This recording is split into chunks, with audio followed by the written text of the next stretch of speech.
Panelo, how do you think, what is your forecast regarding this still motion on unfit to stand trial before the pretrial chamber one? Tutuloy nila yan. What do you mean by that? They will proceed with the trial.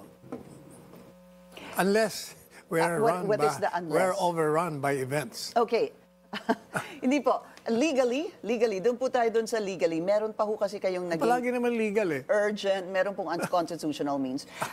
Yung urgent motion that you filed on behalf of the daughter, Kitty Duterte. To resolve the petition for a writ of habeas corpus Yung writ of petition. habeas. Yes. So, why do you think, I mean, there's two possible, one, they would probably say that it's not within our jurisdiction anymore. Hindi po pwedeng walang jurisdiction. Wala na siya sa amin. Hindi po pwede yun kasi nag-cite na kami ng mga reasons. Number one, yung pinaka-recent, yung kay Tevez. Hindi ba Tevez denied extradition? Ba't natin na ibalik dito?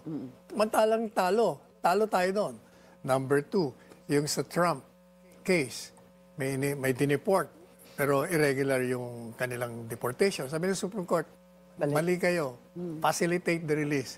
Balik nyo. Number three, yung Lukban case, yung 124 or 120 prostitute, tinapon sa Davao, nag-file ng petition for writ. Ang sabi ng gobyerno, wala na kayong jurisdiction, wala na yung tao. Excuse me, sabi ng court, kahit na wala ang tao rito, yung mali nyo, sinusundan kayo kung saan kayo.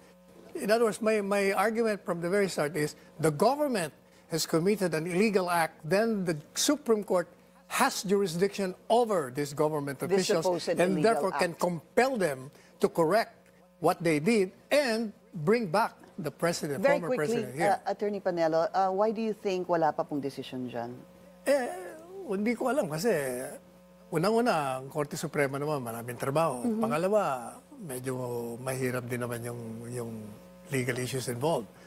Palagay ko they will resolve. Kasi sabi namin, pag hindi mo ni-resolve yan, your honors, yung deterioration ng kanyang karamdaman, baka hindi naman sana mangyari, baka mamamatay pa doon.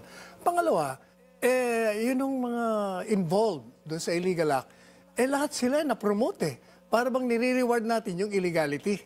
At parang you're not giving relief to the ordinary citizen dito sa mga opisyalis, violating with impunity yung batas.